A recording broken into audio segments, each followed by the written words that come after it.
आप सभी को मेरा प्रणाम। आज मैं जो कहानी आपके सामने लेकर आई हूँ, उस कहानी की मुख्य नायिका है हमारी प्यारी पीहू। तो चलिए शुरू करते हैं। छोटी पीहू ने गुल्लक से सब सिक्के निकाल लिए और उनको बटोर कर अपनी जेब में रख लिया और घर से निकल पड़ी। पास में ही एक केमिस्ट की दुकान थी। उसके सीढ़ी पर वह धीरे-धीरे चढ़ने लगी। वो काउंटर के पास जाकर खड़ी हो गई और बोलने लगी, परंतु छोटी सी पीहू पर किसी का ध्यान नहीं गया और ना ही उसकी आवाज किसी को भी सुनाई दे रही थी। सब अपने-अपने कामों में व्यस्त थे। दुकान मालिक का कोई दोस्त बाहर देश से आया था। वो भी उससे बात करने में व्यस्त था। तभी उसने अपनी जेब से एक सिक्का निकालकर काउंटर पर फेंक दिया। सिक्के की तेज आवाज से सबका ध्यान उसकी ओर गया। उसकी तरकीब काम आ गई। दुकानदार उसकी तरफ आया और उससे प्यार से पूछने लगा, बेटा, तुम्हें क्या चाहिए? उसने अपनी जेब से सारे सिक्के निकालकर अपनी छोटी सी हथेली पर रख दिया और बोली कि अंकल, मुझे चमत्कार चाहिए। दुकानदार पहले तो समझ ही नहीं पाया। फिर उसने दोबारा से पूछा।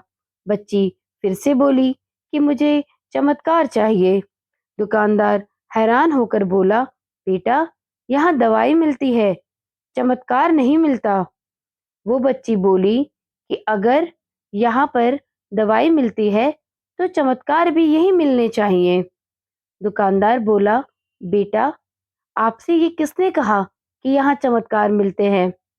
अब उस बच्ची ने विस्तार से बताना शुरू किया। अपनी तोतली जबान से वह बच्ची बोली, मेरे भैया के छल में ट्यूमर हो गया है। पापा ने मम्मी को बताया है कि डॉक्टर 4 लाख रुपए बता रहे थे। अगर समय पर इलाज नहीं हुआ तो चमत्कार ही इसे बचा सकता है। और कोई संभावना नहीं अंकल। पापा रोते हुए माँ से कह रहे थे कि अपने पास कुछ बेचने को भी नहीं है, ना तो कोई जमीन जायदाद है और ना ही गहने हैं। सब इलाज में पहले ही खर्च हो गए हैं।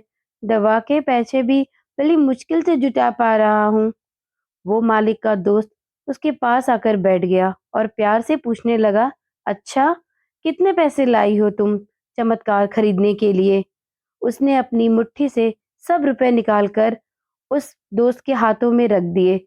जब उसने वो रुपए गिने तो पूरे 21 रुपए 50 पैसे थे। वो व्यक्ति हंसने लगा और पीहू से बोला, समझो तुमने चमत्कार खरीद लिया। चलो, मुझे अपने भाई के पास ले चलो। वो व्यक्ति जो उस केमिस्ट का दोस्त था, अपनी छुट्टियां बिताने के लिए भारत में आया था। ऐसे वह न्यूयॉर्क का एक प्रसिद्ध न्यूरोसर्जन था। उसने उस बच्चे का इलाज 21 रुपए 50 पैसे में किया और वो बच्चा धीरे धीरे ठीक भी हो गया। आखिर प्रभु ने पीहू को चमत्कार बेच ही दिया।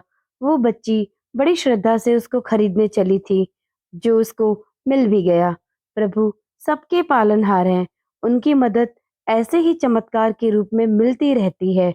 बस आवश्यकता है तो सिर्फ सच्ची श्रद्धा की, क्योंकि परमात्मा संसार के कण कण में है।